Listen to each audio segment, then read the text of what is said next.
everybody! How are you? So, I am Mars and I have here my daughter Isla again. And actually, we just officially enrolled Isla sa daycare center. Without further talk and explanation, we are here because we would like to show you some of the stuff na binili ko for Isla for her classes.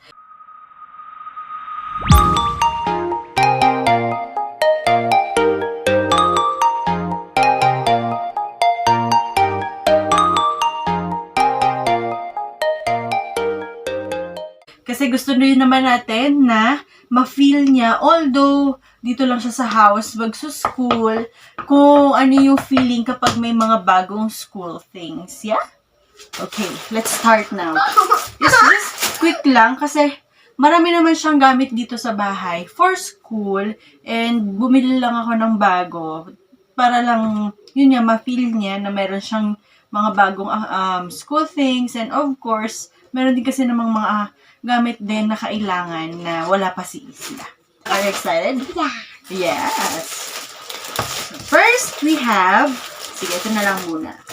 Okay, this one, construction paper. So, okay, sa iba-ibang mga bookstores ko ito binili kasi medyo nahirapan ako maghanap ng ibang mga items. I don't know why, pero yun. Anyway, yan. Kompleto naman yung nabili natin, no? So, this is the construction paper. Pwede rin namang art papers, pero may art paper din kasi ako dito. Next up, I know, that's one. Next is, ayan. Next is this one, cartolina. Set of cartolina. So, ang binili ko is the brown one. We have black, red, blue, and yellow. Kasi, wala akong ganitong color ng art paper and I think kakailanganin niya talaga to. So, yan. Cartolina. What's that? Cartolina. Yeah, cartolina. Hi, guys. Next. Yeah. We have there, notebook. So, pumili ako ng dalawang writing notebook. Ayan, ito yung writing notebook niya. Kasi since, ano siya, diba, what do you call that? Daycare. Kailangan talaga writing notebook. Blue, red, blue lines. And, meron pa akong isang notebook dito na binili. It's K-12 na notebook. Pero kasi siya, designed siya sa mas malalaking letters. So, yun, no, malaking sulatan. Yan. Noong panahon ko, walang mga ganyang kalalaki. Ngayon, at least na meron. So, kung merong ganyang kakapal na lines, kalalaki, is this one, the pad paper. Siyempre, daycare siya. I think, ang pinaka-ano is yung grade 1 na writing paper. Yan. Blue, red line. Blue, red, blue lines. Yan. Okay? Are you happy? What's this? Unicorn. Unicorn. Yan. Kasi gusto niyo ng color pink as you can see, di ba? It's pink. Pink. Everything's pink. Siyempre, gusto natin na-excite siya sa kulay pa lang. Next, I added again another watercolor. Di ba you have like that pa? See?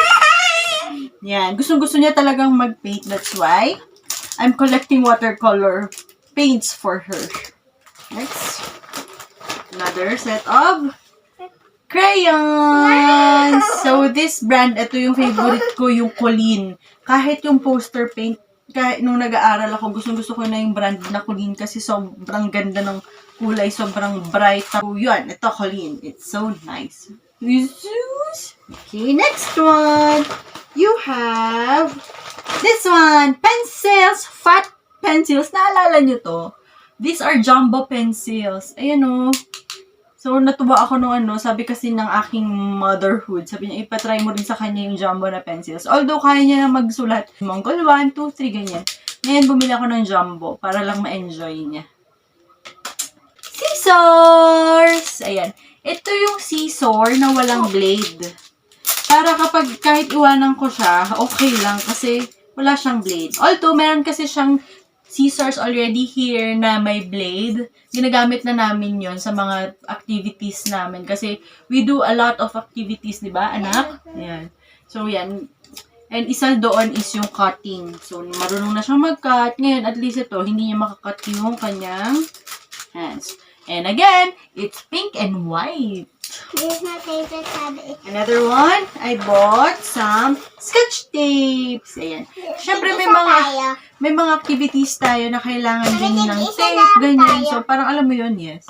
One for you, one for me. Parang alam mo yun, it's very nostalgic lang. Alam mo yung Manila paper, ganyan. Mga art papers, colored paper, di ba? Ang saya-saya.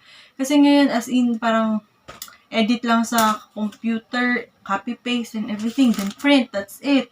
Parang yung creativity natin medyo, alam mo yun, hindi ganun napapractice. So, dito, may mga ganito tayo, mga scotch tapes. I also have glue sticks. Ayan, parang sa mga arts and crafts niya. Okay. So, syempre, with the adult supervision, with my supervision.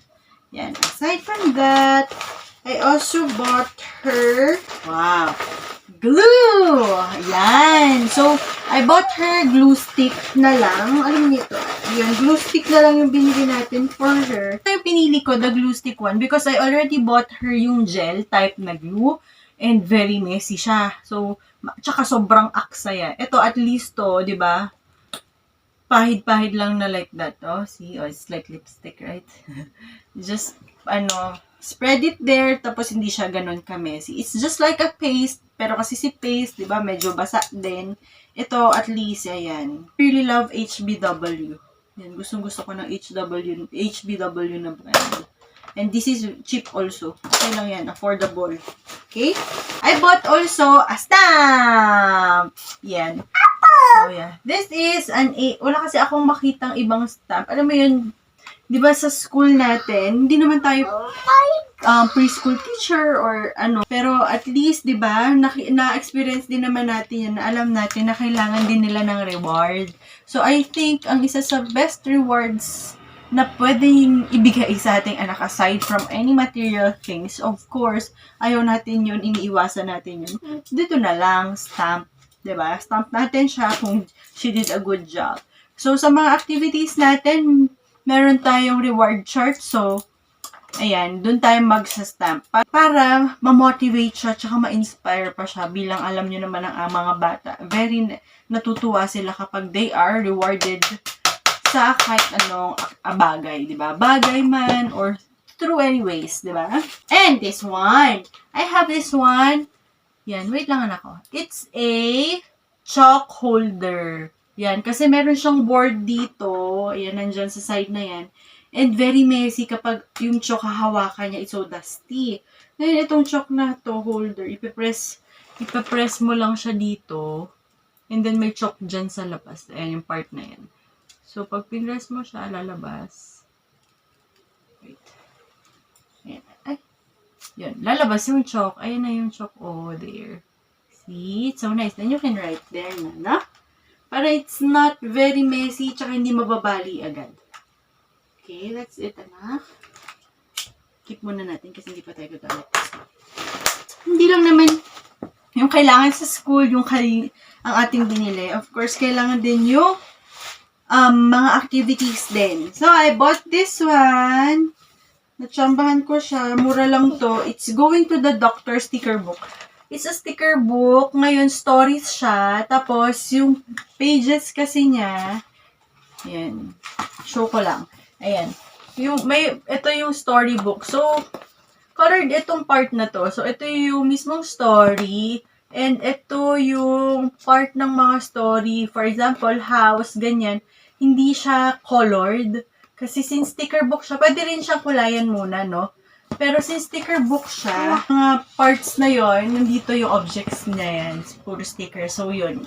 Hahanapin ni Isla, and then ilolocate niya, and then ipididikit niya na lang doon. This is a storybook. This is going to the doctor. Ayan. Ano, dyan yan sa batka. Over the, what's this? Oh, there. So, we will read muna yan, and then, after natin i-read, magdidikit tayo ng sticker. You will find the cat. Where's the cat? There's no cat, ah. I know. Where's the cat? Oh, there. And then you will dikit it. Like that. Yeah. So, marami pang mga ganito. Tinry ko lang to. And sana hindi pa siya maubos kasi sobrang konti na lang nito nung time na pumunta ako, bumili ako. Kukunin ko pa yung iba. Meron kasi siyang 4 na, ayan, storybooks na may sticker, yan. And kinuha ko yung may about the doctor. Kasi, according to her, she wants to be a doctor. So, parang feeling ko ito yung isa sa kinuha ko muna kasi nandito yung interest niya. Other activity for my baby girl is this one. Yan, nabili ko lang ito doon. Alam niyo yung etching? Yung etching, color black siya. Di ba tayo yung ginagawa natin sa school noon? I think, kung nagawa niyo din siya, yung ginagawa ni teacher is isang paper and then magko-color ka ng maraming layers, di ba? Na iba't iba except for color black. And then after that, kung naayos mo na, itatap mo na siya ngayon ng black na color. Most probably, ang ginagamit noon is yung pastel. So, yung pastel, yung isi-shade mo ganyan. And then, after that, mag-etch ka na kung ano yung gusto mong i-draw, diba? Tapos, after that, may rainbow dun sa ilalim na color, diba? Nagpa-pop out. Kasi nga, diba, layers of colors yung nilagay mo.